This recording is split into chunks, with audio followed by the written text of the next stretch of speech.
해방과 광복의 의미 차이를 혹시 알고 계신가요? 해방이란 스스로의 힘보다는 누군가에 의해 풀려난 것을 의미하고요. 광복이란 빛을 되찾다, 즉 일제에 의해서 빼앗긴 주권을 우리 스스로의 힘으로 되찾은 것을 의미합니다. 자, 79주년 광복절을 앞두고 있는데요. 광복의 진정한 의미에 대해서 한번 생각해보면 좋을 것 같습니다. 오늘도 책 이야기 함께 나눠볼까요? 인생 책방 책방지기 이지혜입니다. 책비싸 책수액 권진영입니다. 안녕하세요. 책 소개해드리는 작가 책소작 이시안입니다. 네, 첫 번째 코너 아는 척 책방입니다. 시대별 베스트셀러를 만나보고 있는데요. 오늘은 어느 시대로 시간여행 가볼까요? 98년과 99년 세기말적 감성이 유행했던 그 시절의 베스트셀러를 보도록 하겠습니다. 아무래도 세기말이다 보니까 그때 굉장히 좀 불안해하고 좀 혼란스러워했던 분위기인 것 같은데 어때요? 98년은 또 IMF의 해잖아요. 그래서 경제 상황이 정말 최악이었거든요. 네. 한 달 만에 약 3,300개의 기업이 부도 처리가 되는 도산을 하는 그런 일이 벌어진 해거든요. 300. 그래서 99년 2월의 실업률은 평균적으로 8.7% 최악의 실업률을 기록하기도 했습니다. 생각나요. 그 대한민국 어려울 때 우리나라는 진짜 이겼던 그 저력이 있는 나라잖아요. 이때도 금모으기 운동했던 거 기억나요. 맞아요. 예, 금모으기 해서 또 뭐 기부도 하고 그랬던 기억이 나는데 어때요? 사실 두꺼비, 뭐 반지 이런 형태로 잠적했던 금이 우수 뛰쳐나왔거든요. 그게 전 세계사적으로도 유례가 없는 일이래요. 금을 모아서 그걸로 외환을 확보한다라는 거를 아니 국민들이 왜? 라고 했는데 그거를 실천에 옮기는 대한민국을 보고 정말 그때 많은 외국인들이 놀랐다고 하고요. 지금도 굉장히 높은 그 어떤 행동으로 평가받고 있는 일이에요. 아무래도 모두가 힘들고 어려운 시대였던 만큼 뭔가 따뜻한 이야기에 위로받고 싶은 마음도 있지 않았을까 하는 생각이 들거든요. 1998년, 99년 베스트셀러 만나볼까요?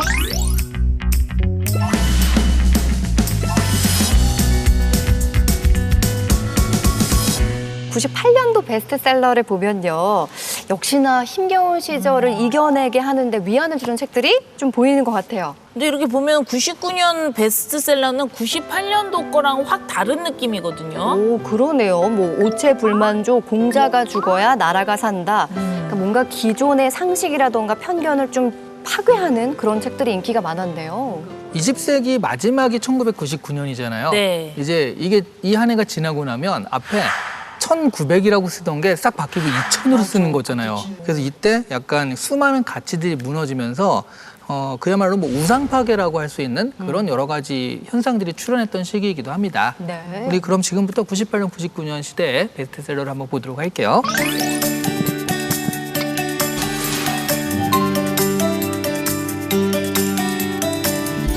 (98년도) 베스트셀러 1위 법정 스님의 사내는 꽃이 피네라는 책입니다. 우리 이 시대 얘기를 하면서 류시화 작가 얘기가 굉장히 많이 나오고 있어요. 그러게. 그렇죠. 매주 하는 것 같아요. 그러니까 그분이 직접 쓰신 것도 있고 우리가 그때는 잘 몰랐지만 이게 기획작이거든요. 기획을 해서 모은 이런 글들도 엄청 잘 팔리으니까 부럽고 짝이 없네요. 돈이 얼마야. 그러니까. 이 얘기 안 하려고 했는데. 그러니까 이 시인 류시아가 그래서 기획자로서도 굉장히 뛰어난 사람이었다 이런 걸 좀 알 수가 있는데 무소유 이후에 자연 속에서 충만한 삶 뭐 이런 것들을 좀 전파하는 설파하는 그런 책이라고 할 수 있는데요. 이 책에 나온 표현 중에 저 아직도 기억나는 게 네. 물속의 물고기가 목말라 한다. 너무 뭔가 갈증이 더 나는 느낌이다. 그러니까 네. 이 돈이 많은데도 그 돈에 대한 욕구와 갈급함, 그럼으로 얻어지는 불안함 이런 것들은 부자들이 더 심할 수 있다. 그런 얘기를 물속의 물고기가 목말라 한다. 이러니까 표현이 기가 막히네요. 진짜 기가 막히다. 예, 이런 식의 표현들이 등장한 책이어서 공감을 불러일으키며 읽을 수 있는 책이었어요. 다음에 소개해줄 두 번째 책도 왠지 따뜻한 책일 것 같아요. 이 책은 저도 너무 좋아해가지고 그래요? 지금도 그 생각이 많이 나는 책이기도 합니다. 두 번째 베스트셀러 네네. 소개를 해드릴 텐데요. 바로 광수생각입니다.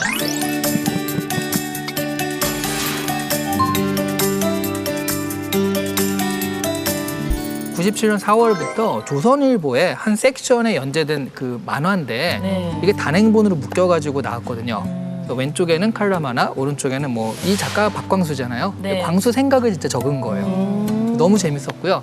내용들을 보면 일단 재미, 감동, 통찰, 공감 이런 것들이 다 있어요. 네. 저 아직도 기억나는 몇 가지 얘기들이요. 당신을 너무 사랑해. 조건 없이 너무 사랑해요. 무슨 일이 있어도 당신과 함께 하고 싶어요. 이번 주말에 꼭 갈게요. 비가 오지 않는다면. 이런 식이에요. 맞아, 맞아. 네. 이런 식이에요. 그리고 그 개그 소재도 꽤 있었어요. 약간 허무 개그 같은 느낌이었어요. 네, 허무 개그 네. 있었고요. 그리고 약간 촌철살인, 사회 비판도 있었습니다. 네. 아들이 범죄자가 뭐예요? 라고 물어보니까 아빠가 진짜를 알려줄까 아니면은 그냥 문자적인 뜻을 알려줄까. 그러니까 전 진짜를 원해요. 그랬더니 범죄자란 돈이 드는 변호사를 살 만한 그런 재력이 없는 사람을 말한다. 이런 식으로. 씁쓸하네요. 네. 재미도 있고 뭔가 생각할 거리도 있고 그렇죠. 사회 비판도 있잖아요. 맞아요. 그리고 공감되는 것도 있고 그래서 정말 많은 사람들이 좀 좋아했던 책으로 기억을 하고요. 만화 형식으로 된 그런 책인데 이제 디자인적 요소도 도입이 돼서 캐릭터로도 좀 많이 팔렸던 그런 그림 책이라고 생각나, 했습니다. 뭔지. 그 캐릭터 기억나세요? 심보리. 맞아요. 인기 많았어요. 그림도 뭔가 독특했고 색감도 너무 이렇게 알록달록 예뻤고 맞아. 네. 글씨체도 굉장히 사랑스러웠거든요. 정말 이 심보리가 삶의 작은 어떤 순간에서 행복을 찾는 모습들이 굉장히 많은 공감을 불러일으켰던 것 같아요. 저는 너무 매력이 있어서 이 광수 아저씨 한번 만나보고 싶다 생각했어요. 그렇죠. 맞아. 이 책이 종합순위 1위에도 올랐거든요. 네. 근데 만화 형식으로 된 게 종합순위 1위가 된 건 우리 한번 출연하셨던 이원복 교수님의 먼 나라 이웃 나라 이후로도 처음이라 굉장히 좀 드문 일을 했던 그런 책인 거죠. 따뜻한 이야기로 대중을 압도한 98년의 베스트셀러를 만나봤는데요. 자, 이제 마지막 베스트셀러 만나볼까요? 마지막 베스트셀러는 99년의 베스트셀러 5위입니다. 제목부터 파격적이에요. 김경일 작가의 공자가 죽어야 나라가 산다입니다.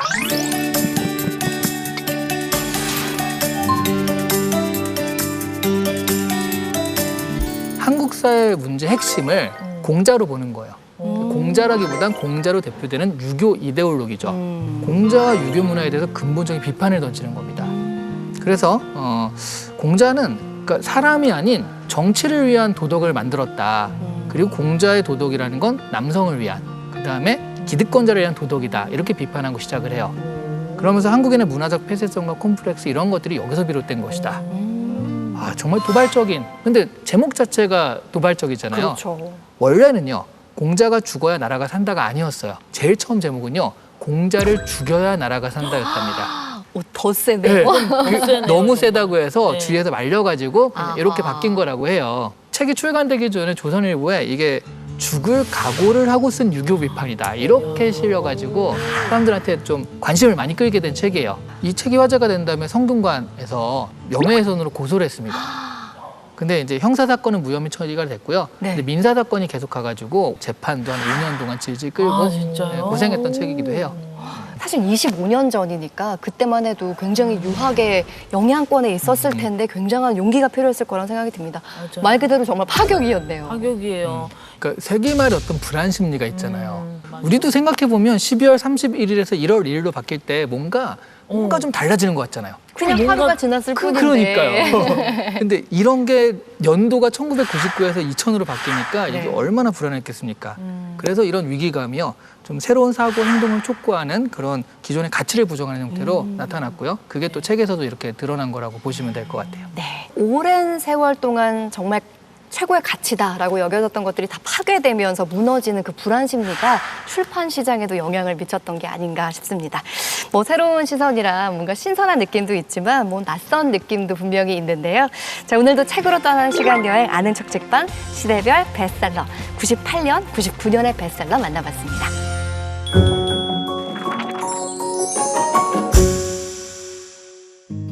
책과 인생 이야기 함께하는 인생 책방, 오늘은요 79주년 광복절을 앞두고 아주 특별한 분을 손님으로 모셨습니다. 자, 대한민국 임시정부의 주석으로 평생을 독립을 위해 몸을 바치신 우리 김구 선생님의 증손자십니다. 더불어민주당 김용만 의원님 모셨습니다. 어서 오세요. 안녕하세요. 반갑습니다. 반갑습니다.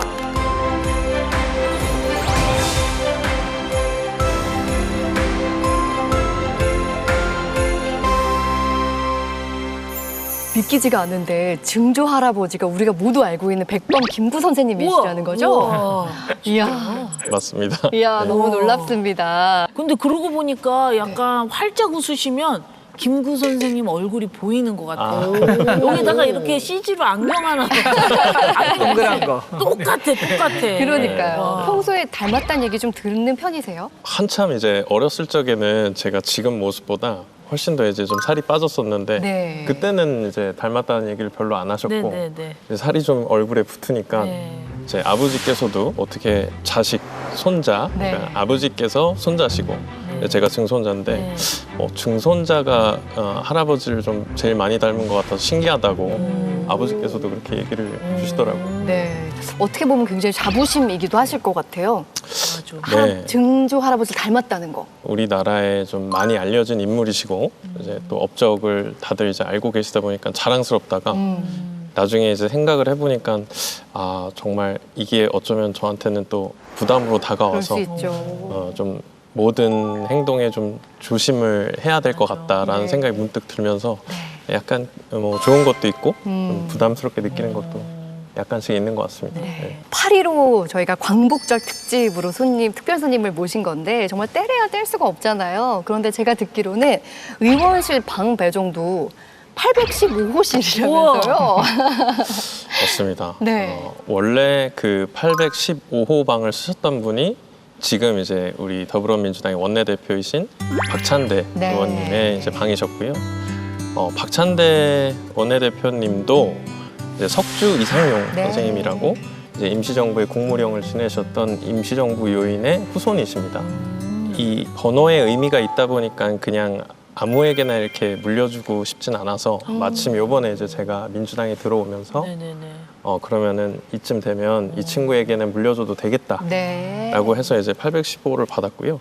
하나의 에피소드를 좀 말씀드리자면 요번 22대 총선에서 공천을 3.1절에 받았습니다. 3.1절에요? 이야. 3.1절에 받았고 네. 딱 이제 그 선거가 끝나서 당선이 확정이 됐을 때가 이제 임시정부 수립이 된 4월 11일이었던 신기하다. 거죠. 그리고 나서 이제 방 배정이 네. 이제 815로 또 돼가지고 네. 그런 이 하나의 좀 숫자적인 의미가 있어서 요번에 이제 시작된 제 의정 활동에 좀 제 나름대로는 큰 의미를 좀 부여하고 있습니다. 네. 정말 느낌이 좋은데요. 또 너무 재미있는 게 제가 찾아보다 보니까 의원님 나오신다 그래서 생일은 또 8월 14일이시더라고요. 네, 맞습니다. 마치 광복을 준비하기 위해 태어난 네, 것처럼 그렇죠. 맞습니다. 나라를 위해 준비되신 분인 것 같아요. 그러니까 잘해야죠. 이제 그러게요. 그만큼. 예. 근데 정말 잘하고 계신 것 같아요. 22대 초선 의원이신데도 벌써부터 묵직한 성과들을 내고 계십니다. 22대 국회 1호 법안으로 친일파 2장 3법을 대표 발의하셨고요. 또한 친일 행위 및 우길기 처벌법도 대표 발의를 해주셨습니다. 이런 행보를 보니까 정말 의원님의 정체성을 확실하게 보여주시는 것 같아요. 예, 이번에 민주당에 참여를 할 때 영입 이제 8호로 참여를 해서 보훈과 역사 분야를 좀 대변하는 그 숙제를 제 나름대로 이제 가지고 참여를 했는데요. 이제 그 과정에서 또 이제 선거를 치르는 그 기간 동안에도 제 나름대로는 꼭 이루고 싶었었던 법안이고요. 실은 이 법안들이 과거에도 다뤄지긴 했었습니다. 뭐 여러 가지 이유로 이제 이게 실제로 통과가 되지를 못했어서 우리 독립운동계에 계신 분들한테는 참 큰 수건 사업으로 남아 있었던 거고 좀 풀어나가고 있는 그 과정이라고 생각이 듭니다. 자, 오늘은 김용만 의원님께서 선정해주신 인생책을 통해서 책과 인생 이야기 나눠볼 텐데요. 어떤 책을 인생책으로 골라주셨을까요? 역시나 바로 이 책입니다. 백범 김구 자서전 백범일지. 많은 분들이 이미 알고 계시겠지만 어떤 책인지 먼저 만나고 오겠습니다. 27년간 대한민국 임시정부를 이끌어온 민족 독립운동가이자 자신의 전생애를 조국과 민족을 위해 바친 결의의 큰 스승 백범. 백범일지는 일제 침략 아래 신음하는 우리 민족의 살 길을 열고자 해방된 통일조국 건설에 혼신의 힘을 다하다가 끝내 비명해간 백범의 생애를 가장 극명하게 드러내주고 있는 책입니다. 네, 대한민국 국민이라면 아마 이 이름을 모르는 사람이 아마 없을 겁니다. 백범 김구 선생님에 대해서 우리가 위인전이나 교과서에서 이미 너무나 많이 봐서 알고 있는데요. 사실 이 책을 읽으면서는 내가 알고 있었던 게 정말 극히 일부분이었구나라는 걸 좀 깨닫게 됐었어요. 두 분은 어떻게 읽으셨어요?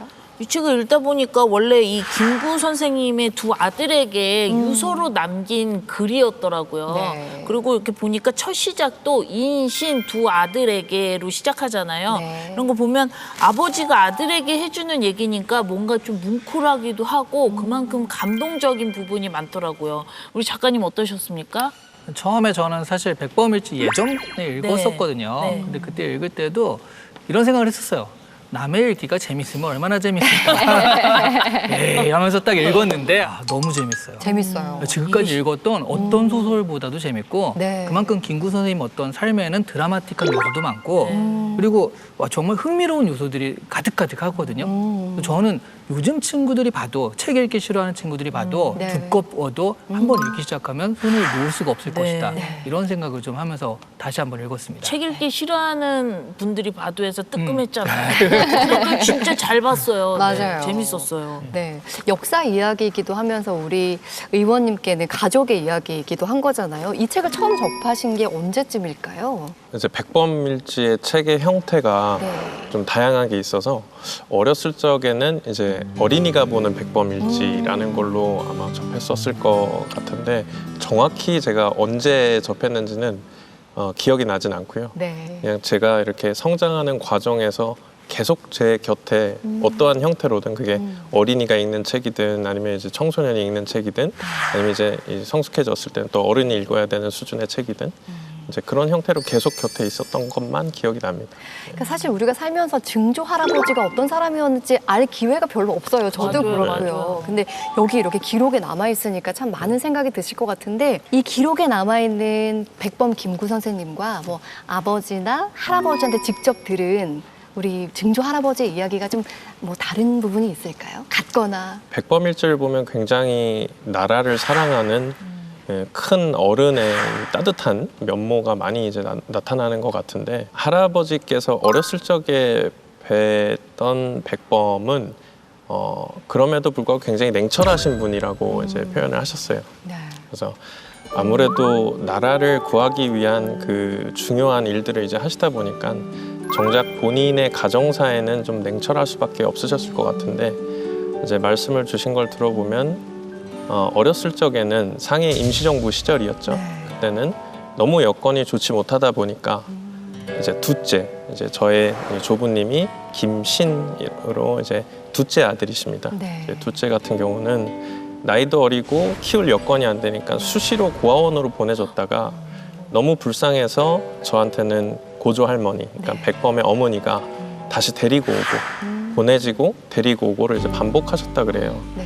그래서 그 과정이 얼마나 그 어린 할아버지한테는 참 냉정하게 느껴졌을까 하는 생각도 드는데 결국은 그 이후에 이제 성장을 하시고 왜 그래야만 했는지에 대한 부분을 좀 이해하시고는 그렇게 냉철했던 아버지임에도 계속 떨어져 지내는 것에 대한 그 그리움을 많이 느끼셨나 봐요. 그래서 항상 이제 백범은 좀 위험한 곳에 있어야만 하다 보니 정작 아들들을 데리고 그렇게 있을 수는 없어서 떨어져 있었는데 한 번씩은 편지로 이렇게 소통을 하셨다고 해요. 뭐 편지로밖에 할 수가 없었겠죠. 김신 할아버지께서는 아버지가 너무 그리운 마음에 네. 그 편지랑 같이 딸려온 우표가 있죠. 네. 근데 분명히 그 우표를 내 아버지가 침으로 발라서 붙였을 거라는 생각을 하셨던 거예요. 그래서 그 우표를 이렇게 뜯어다가 이제 자기가 그 냄새를 맡아보고 싶고 해서 그냥 아버지의 어떻게든 채취를. 네.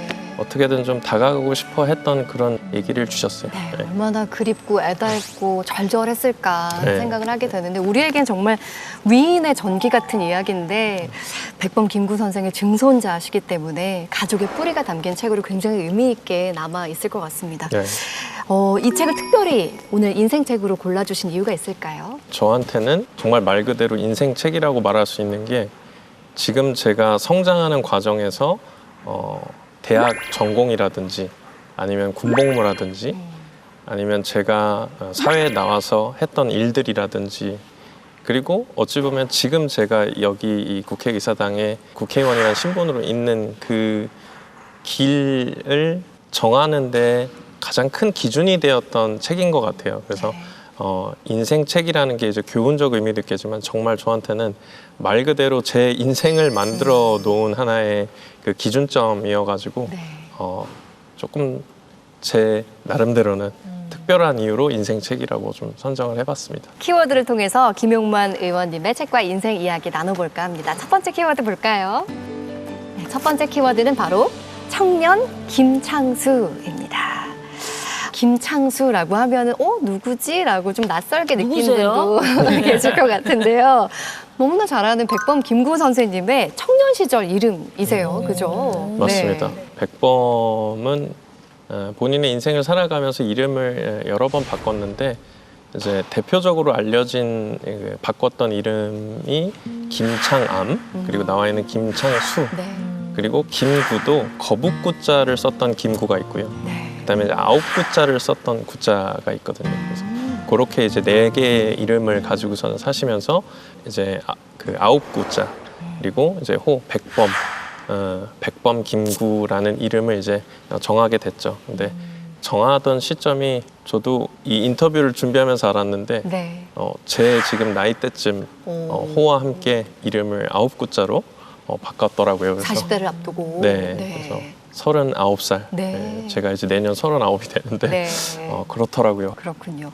저는 백범 김구 선생님의 성함이 청년 시절에 김창수였다라고 안 게 영화 덕분이었어요. 아, 예, 영화가 예. 대장 김창수라는 이름으로 김구 선생님의 청년 시절을 다룬 영화가 나온 적이 있었는데 보신 적 있으세요 혹시? 네, 네. 저도 봤습니다. 가족들이랑 같이 봤는데 네. 아까 말씀하신 것처럼 백범일지를 이렇게 보면은 참 그 안에 여러 요소들이 아주 구체적으로 나오면서 좀 그림 그리듯 이렇게 느껴질 때가 있었어요. 물론 후손이어서 더 그렇게 느낀 것도 있었겠지만 근데 진짜 이 대장 김창수는 말 그대로 그 시절을 연출을 해가지고 네. 만드신 그 모습을 다시 재현을 하신 거잖아요. 그렇죠. 그래서 그 스토리에 대한 몰입감 같은 게 너무 이제 인상 깊었던 것 같고 또 개인적으로 우리 조진웅 배우님을 너무 좋아하는데 네. 조진웅 배우님께서 이제 백범이라는 인물을 맡아주셔가지고 네. 또 더 특별하게 좀 와닿았던 그런 기억이 있네요. 네. 그 영화 대장 김창수에도 그 모습이 딱 그려지고 있는데 청년 시절의 백범 김구, 김창수는 정말 불의를 보면 참지 못하는 굉장히 의협심이 강하고 바로 행동하는 직진남으로 나오거든요. 굉장히 혈기왕성한 청년의 모습인데 그 영화의 시작이 바로 이겁니다. 치아포 사건. 이게 청년 김창수의 삶을 완전히 좀 바꾼 사건인 것 같아요. 맞습니다. 백범이 아주 사랑했던 이제 스승님이신 고능선 선생님께서 백범한테 조금 더 굵게 선명하게 행동을 해야 할 필요가 있다라고 하시면서 주셨던 그 교훈이 득수반지 무조기 현해 살수 장부화라는 이 글귀가 있어요. 그러니까 이 사람이 벼랑 끝에 매달렸을 때 나뭇가지 짚고 살려고 올라가는 것은 당연한 건데 필요에 따라서는 그 지푸라기를 잡고 있던 손을 과감히 놓는 것도 대장부다 네. 뭐 이런 뜻인데 사실 그 치아포 사건에서 나만 알고 있는 적이잖아요. 그리고 그 칼을 차고 있는 적을 지금 여러 가지 이유로 해서 처단을 해야 되는 상태에서 얼마나 겁이 많이 났겠어요. 자기는 아무런 무기도 없이 맨손으로 지금 대응을 해야 되는데 하지만 국모를 시해했다라는 것을 이제 굳게 믿고 또 그 처단을 하러 딱 결심을 할 때 보면은 굉장히 겁도 많이 나고 무서웠다고 해요. 근데 그때 고능선 선생님의 교육을 주셨던 그걸 기억을 해서 이제 굵게 행동을 했고 이제 말씀 주셨던 것처럼 그 일을 계기로 해서는 본인의 이 안위를 생각하기보다는 필요에 따라서는 더 큰 대의를 위해서 굵게 행동을 해야 되겠다라고 네. 마음을 먹은 시점부터 그 대장 김창수가 시작을 했던 거죠. 어떻게 보면 이 치아포 사건이요, 그 백범 김구 선생님의 인생의 전환점, 아니면 또 독립운동의 계기, 뭐 이렇게 볼 수도 있을 텐데 의원님께서도 지금 사실 그동안 쭉 있으시다가 이제 국회의원으로 결심하신 건 좀 굉장히 전환이 필요한 일이잖아요. 이게 국회의원이 되시려고 생각하셨던 인생의 전환점이 된 사건이나 뭐 계기 이런 게 있으실까요? 2017년쯤이었죠. 그때 지금은 이제 우리 곁에 계시지 않은 김복동 위안부 할머니께서 저와 같이 보신각에서 타종 행사를 했던 적이 있습니다. 김복동 할머니와 굉장히 이 체구가 작은 여학생이 동행해서 왔더라고요. 그래서 나중에 알고 보니까 이제 평화나비 네트워크라고 하는 위안부 할머니들을 위해서 목소리를 과감하게 내고 있었던 단체의 일원으로서 함께 참여를 해주셨더라고요. 근데 그 분의 성함이 이제 김샘 학생이었고 지금은 이제 또 다른 직함을 가지고 계시겠지만 그 김샘 학생이 위안부 할머니에 대한 한일 정부 간의 합의가 있었죠. 2015년에. 그 과정에서 정작 피해자이셨던 위안부 할머니들에 대한 목소리는 듣지 않고 처리가 됐기 때문에 이제 굉장히 불만이 많은 상태였습니다. 그거를 일본 대사관 앞에서 김샘 학생이 시위를 벌이면서 어떻게든 알리고자 노력을 하는 과정에서 처벌을 해야 된다라고 일본 대사관에서 얘기를 해가지고 결국은 법원까지 가게 돼서 처음엔 징역형을 이제 구형을 받았다가 나중에는 궁극적으로는 뭐 본인을 위한 시위를 한 것이 아니니까 좋은 의미에서 한 것이니까 벌금형으로 이제 최종적인 결론이 나왔어요. 제 기억으로는 그게 벌금이 한 200만 원인가 뭐 300만 원이었는데 그 행사장에 왔던 뭐 독립운동가 후손분들도 계셨을 거고 저도 있었을 거고 또 다른 많은 어르신들이 계셨는데 다들 그 벌금을 대신 내주고 싶다라는 얘기들을 막 하고 계셨던 거예요. 네. 그래서 그 내용을 이제 옆에서 듣고 있는데 문득 떠오르는 게 이제 정작 저라는 인물도 김샘 학생과 우리 김복동 할머니와 같이 타종을 하러 왔는데 내가 과연 이 친구와 할머니와 타종할 자격이 있나 싶은 생각이 들었어요. 그래서 그 자리에서는 아무도 모르고 조금 이제 창피한 마음도 있었기 때문에 몰래 이제 저 혼자 만약에 제가 이제 백범의 후손으로 살아갈 거고 우리 위안부 할머니도 그렇고 앞으로 또 만나뵐 수많은 후손분들이 계실 건데 조금 더 의미 있는 활동을 해야 되겠다라는 이제 마음을 먹었거든요. 네. 그때부터는 제 나름대로는 정말 제가 할 수 있는 선에서는 최대한 많이 그 독립운동가분들과 그 후손분들을 위한 일을 하려고 했고 네. 그러면서 이제 정치의 힘을 알게 됐죠. 아, 제가 아무리 개인적인 노력을 해도 정치권에서 조금 도와주면 정말 큰 변화가 있구나. 제가 직접 정치에 참여를 해서 도움을 줘봐야 되겠다 해서 이 자리에 오게 됐습니다. 네. 그러니까 김구 선생의 증손자라는 이름값을 제대로 적극적으로 해봐야겠다라는 네. 계기가 되신 것 같습니다. 네. 네. 자, 청년 김창수의 삶을 잠깐 들여다봤는데 계속해서 두 번째 키워드 볼까요? 네, 두 번째 키워드는 바로 백범 정신입니다. 김창수로 질풍노도의 청년 시기를 보내고 나서 김구라는 이름으로 새로운 삶을 시작하게 됩니다. 앞으로 삶에 대한 결심을 담은 게 아닐까 하는 생각이 들거든요. 김구라는 이름이 갖는 의미에 대해서 좀 설명을 해주시겠어요? 사실 김구라는 이름보다도 본인께서 정하셨던 그 호에 대한 의미가 저한테는 더 크게 와닿았고요. 백범, 백정과 범부라고 하죠. 하얀 호랑이는 아니고 이제 백정과 범부라는 의미에서 백범이고요.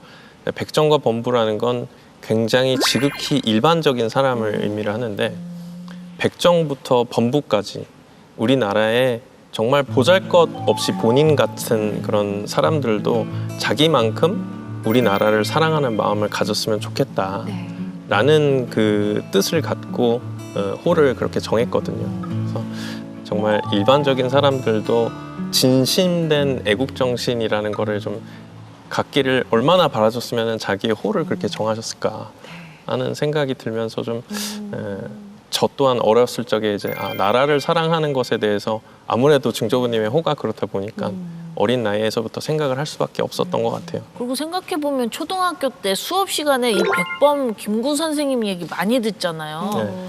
그래서 제가 궁금한 거는 우리 이제 의원님도 백범 김구의 증손자시니까 뭔가 특별한 에피소드들이 어릴 때부터 많을 것 같은데 생각나는 에피소드 혹시 있으세요? 저는 일단 궁금한 게 네. 그걸 막 자랑하셨을까요? 숨기셨을까요? 내가 백범 김구 선생님 증손자야 이렇게 자랑하셨을 것 같기도 하거든요. 어릴 때는 어떠셨어요? 자랑하고 싶지 않을까요? 저 때는 국민학교 시절이었어요. 네. 지금 이제 초등학교지만 항상 우리 독립운동사에 대한 역사 공부를 하는 교시가 되면은 네. 그 해당 부분을 꼭 선생님들께서 저보고 읽게끔 만드셨어요.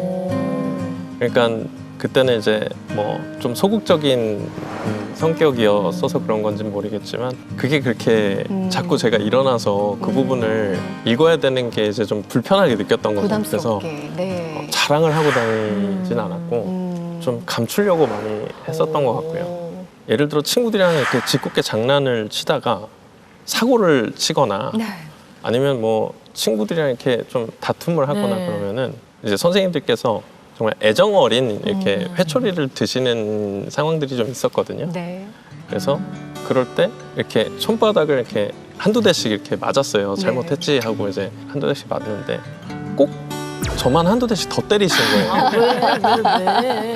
그게 아이고. 아직까지 이 백범이라는 인물에 대한 이해도가 다 성립이 되지 않은 그 어린 마음에는 그렇죠.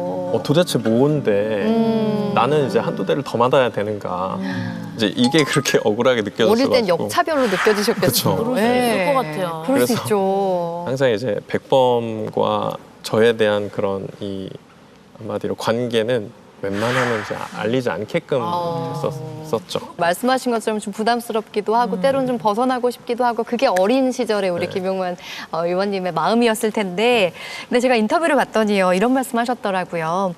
뼛속까지 백범 혈통 내 정체성의 90%는 백범이다 이런 말씀하셨는데 백범의 정신 중에서 가장 가슴 깊이 새기고 있는 게 있다면 뭐가 있을까요? 뼛속까지 그리고 90%가 백범이다라는 건 어찌 보면 이제 제 희망사항일 수도 있을 것 같아요. 가장 따라가고 싶은 이념 중에 하나는 꽃을 꺾는 자유가 아닌 꽃을 심는 자유라는 말씀을 하셨거든요. 네.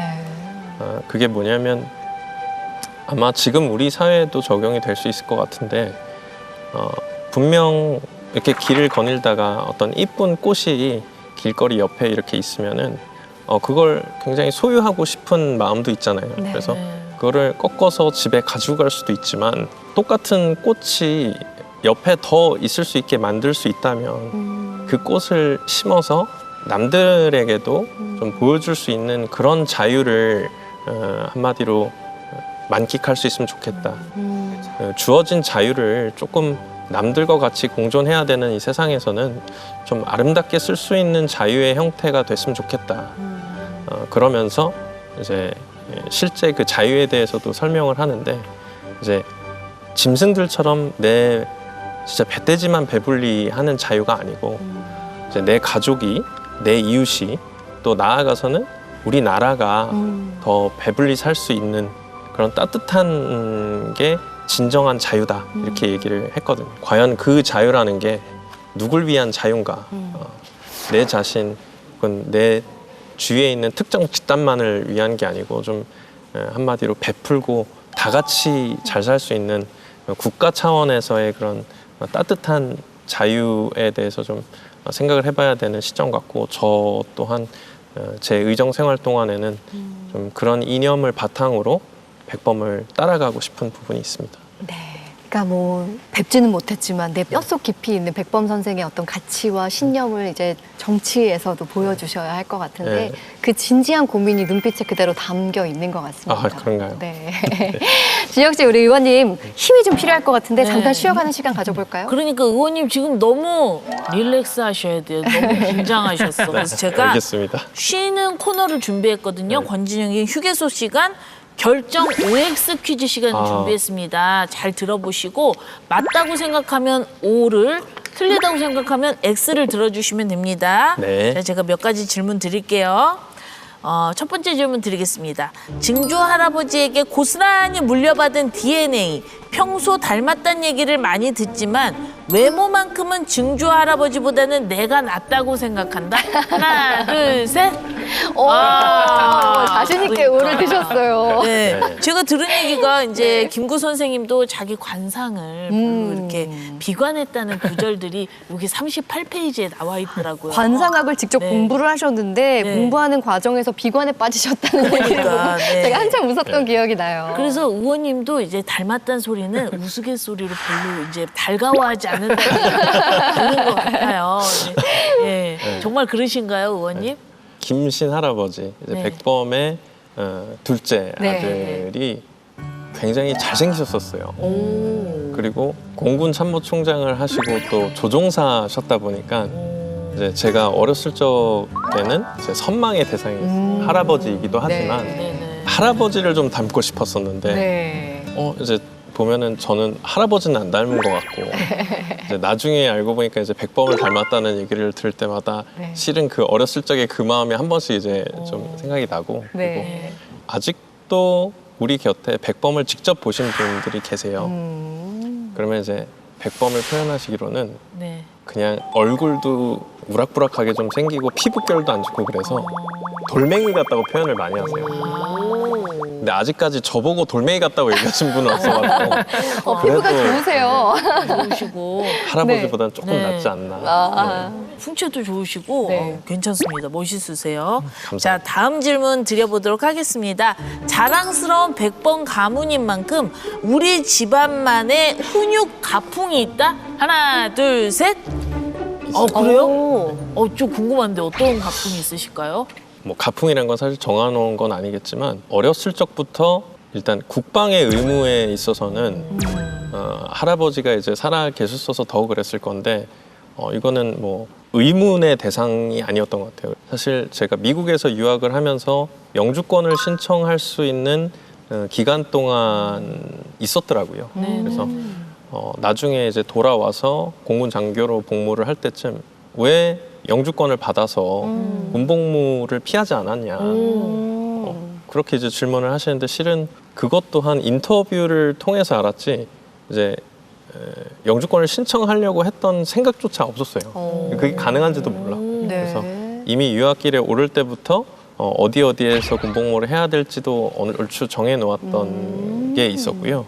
그리고 또 이제 감사하게 가족 다 같이 이제 군복무를 성실히 임해서 병역 명문가로 이제 선정이 되기로 했습니다. 야, 멋있다. 근데 혹시 가풍이라고 하긴 그렇지만 이 집안 사람들이 모두 백범일지를 외워야 된다거나 이런 건 없었나요? 맞아. 이 있을 것 부분은 같아. 꼭 성경처럼 암송해라 네, 이런 거 네, 있을 네. 수 있을 것 같은데요. 38페이지 두 번째 줄에 이런 얘기가 있다. 뭐 이런 암송해와 거. 오늘 그래야 밥 준다 막 이런 거 아니에요? 그 정도로 가혹하진 않았던 것 같고 근데 제 기억은 누나랑 다툰다거나 아니면 그냥 제가 어디서 사고를 치고 오면은 이제 좀 어렸을 적에는 아버지께서 방에 들어가서 네. 백범일지 읽어라 오. 이렇게 하신 적은 있었어요. 네. 근데 하필이면 이제 그때 짧은 게 아니고 여기서 이제 말씀을 다 드려도 되는지 모르겠지만 이제 백범일지 이거죠. 돌베개. 네. 돌베개 백범일지. 이게 굉장히 그 어린 마음에는 두껍게 느껴졌거든요. 그렇죠. 조금 지금도 글씨도 깨알 느껴져요. 같아요. 하필 이렇게 두껍게 만들어서 이걸 읽게 막 하냐 이렇게 원망을 했던 그런 기억이 있는데 다 외우지는 못하는 것 같습니다. 마지막 질문 드리도록 하겠습니다. 백범 김구 증조 할아버지 이름이 부끄럽지 않은 국회의원이 될 자신이 있다. 하나, 둘, 셋. 야, 자신감이 느껴지네요. 물론 이제 백범의 이념이 우리 현대 사회에서 어떻게 작용을 할지는 모르겠지만 네네.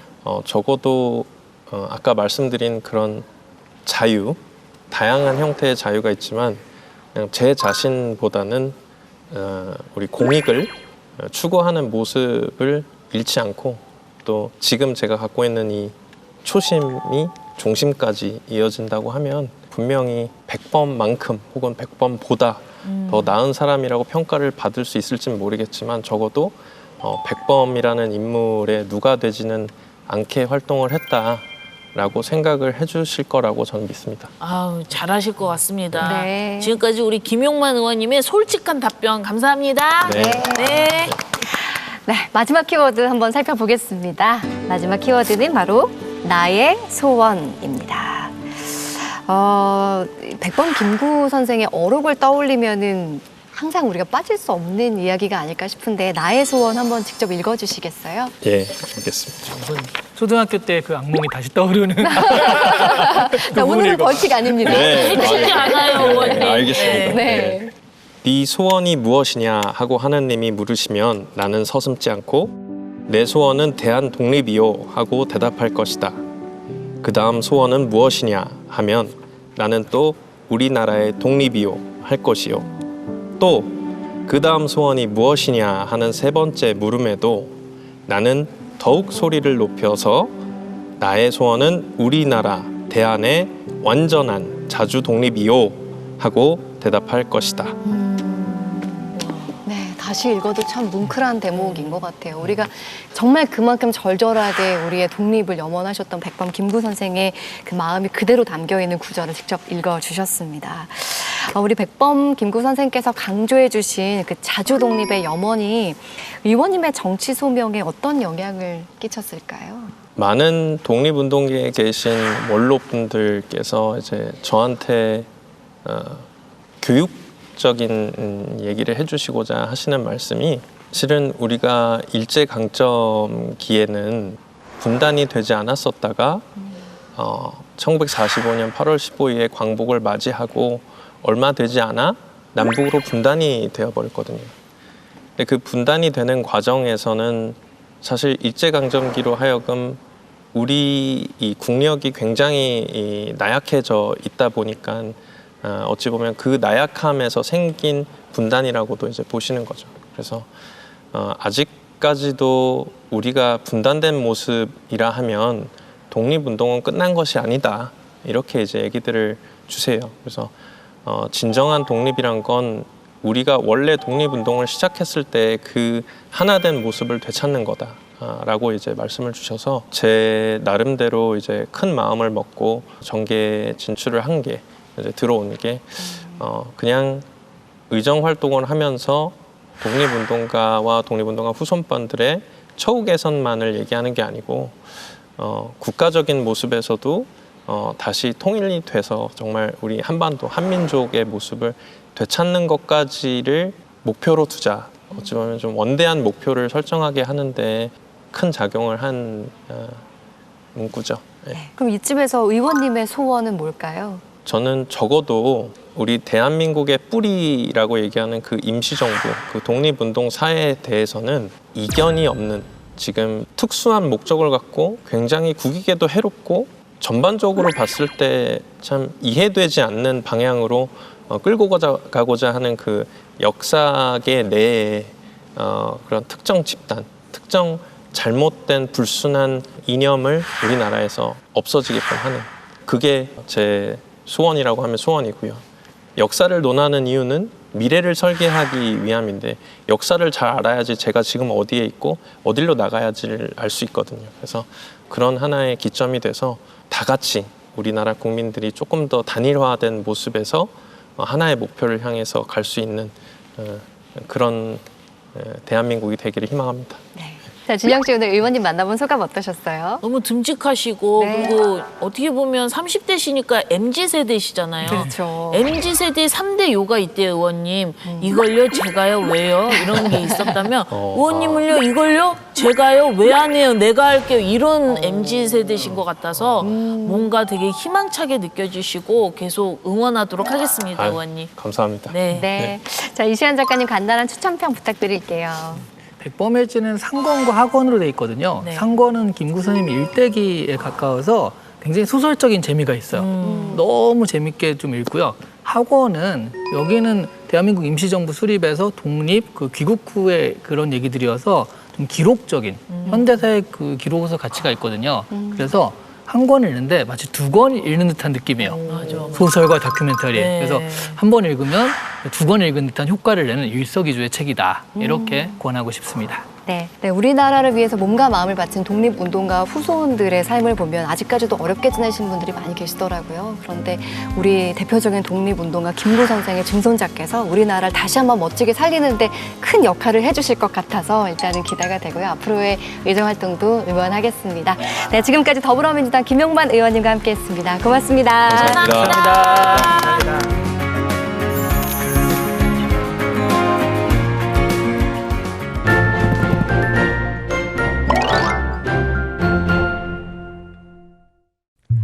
사람들의 선망을 받는 고소득 전문직, 일명 사짜 직업의 전문가들. 그런데 전문직 본업에 더해 남다른 필력까지 갖춘 이들이 있다는데요.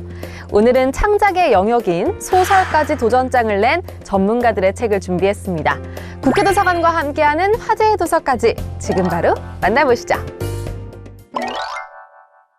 강자에게는 강하고 약자에게는 약한 법정을 꿈꾸는 초임 판사 박차오름의 고군분투기를 그린 책 미스 함무라비. 이 책의 저자인 문유석 작가는 약 23년간 판사로 재직했던 전직 판사인데요. 재판과 조정 사례를 연재해달라는 한 신문사의 제의에 사생활 침해가 있으니 차라리 픽션인 소설을 쓰자라는 생각에 한 줄 한 줄 써내려간 글은 책 출간에 드라마 제작, 전업 작가의 삶으로까지 이어졌다고 합니다. 저자가 현직 부장판사 시절에 펼쳐낸 이 책은 재판장에서 펼쳐지는 다양한 분쟁의 모습과 이를 재판하는 판사의 이야기를 솔직 담백하게 그려냈는데요. 특히 재판장 양쪽에 앉은 좌배석과 우배석 판사의 의미가 무엇인지, 판사들이 골무를 끼고 있는 이유 등 소설 곳곳 깨알 고증을 넣어 판사의 일에 대해 몰랐던 독자들도 조금이나마 이에 대해 알아갈 수 있는 것도 이 소설이 주는 볼거리 중 하나입니다. 그동안 우리가 미처 몰랐던 판사의 세계가 궁금하다면 미스 함무라비에서 만나보세요. 여러분, 혹시 권역외상센터라고 들어보셨나요? 외상외과 전문의 이국종 교수 덕분에 잘 알려진 이 권역외상센터는 외상의 정도가 심각한 중증 외상 환자를 위해 응급수술과 최적의 치료를 제공하는 전문 치료센터인데요. 책 중증외상센터 골든아워는 대학병원 중증외상센터에서 일하는 이들의 이야기로 이국종 교수의 에세이 골든아워에서 영감을 받아 극중 주인공인 백강혁도 이국종 교수를 모델로 삼았다고 합니다. 이 책의 저자는 현직 이비인후과 전문의이자 유튜버로 활동 중인 이낙준 씨로 독자들에게는 필명 한산이가로 더 친숙한 인물이기도 한데요. 실제 의사가 집필한 만큼 우리나라 의료 시스템의 현실과 업계 은어나 수술 과정을 자세하게 설명해 의학 지식이 없는 이들도 책을 쉽게 읽을 수 있도록 했습니다. 중증 외상 환자의 골든아워를 사수하고 소중한 생명을 지키는 중증 외상센터로 여러분도 같이 가보실까요? 아직 신에게는 12척의 배가 남아있사옵니다. 지금까지 이런 사람은 없었다. 16세기 말 나라를 지킨 조선의 명장이자 구국영웅, 충무공 이순신. 우리나라 사람이라면 모를 수가 없는 인물이죠. 그동안 이순신 장군에 대한 책만 셀 수도 없이 많은 책들이 세상에 나왔는데요. 이번 책은 뭔가 좀 다릅니다. 장한성 작가의 노량, 지지 않는 별은 이순신의 후반기 일대기를 다룬 소설로 나라를 향한 충정과 백성에 대한 사랑, 그리고 인간적 고뇌를 생생하게 담은 장편 소설인데요. 특히 소설은 한문 글자로 대꾸되는 두 글자씩 키워드를 뽑아내 40개 챕터를 연결하는 기발한 방식을 사용하기도 했습니다. 현직 회계사이자 세무사로 소설 쓰는 회계사라는 독특한 이력을 지닌 저자 장한성 작가. 김한민 감독의 명랑을 보고 3개월 만에 이 책을 집필했다고 하는데요. 본업은 본업대로 열심히 자리를 지키며 부업도 해나가는 모습, 정말 멋지네요. 국회도서관과 함께하는 화제의 책. 첫 번째 책은 나르시시즘의 고통인데요. 지금의 발전한 자본주의가 어떻게 우리를 무한한 고통에 빠뜨리는가에 대한 의문을 제기하는 책은 자신을 죽음에 이르게 하는 경쟁을 자발적으로 수행하는 사람들의 사례를 통해 가히 내전 상태라고 할 만한 사회 분열의 근원을 파헤치며 오늘날 사회의 지배 원리가 된 나르시시즘에 대한 통렬한 분석을 담았습니다. 다음으로 소개할 화제의 책은 허튼 소리에 신경 쓰지 마라, 여기 과학이 있다인데요. 가짜뉴스가 넘쳐나고 정보를 얻는 것보다 선별하는 것이 더 중요한 시대 속에서 자유의지, 비만, 우울증 등 이 시대의 가장 논쟁적인 이슈들의 진실에 대해 과학적으로 다가가며 인류 앞에 놓인 커다란 문제들에 과학이 어떻게 도움을 줄 수 있을지를 고찰하고자 했습니다. 마지막으로 소개할 화제의 책은 여행자의 어원 사전인데요. 전 세계 탐험 경력 20년의 여행 작가인 저자는 마다가스카르는 왜 마다가스카르고 스페인은 왜 스페인일지 등 어원의 세계사를 책을 통해 풀어내며 비하인드 스토리를 낱낱이 파헤치고자 했습니다. 오늘 뭐 읽지? 오늘은 소설가로서의 면모도 보여준 다양한 전문가들의 책을 살펴봤는데요. 다음 주에도 다양한 책으로 여러분을 다시 찾아뵙겠습니다. 함께해 주신 여러분 고맙습니다.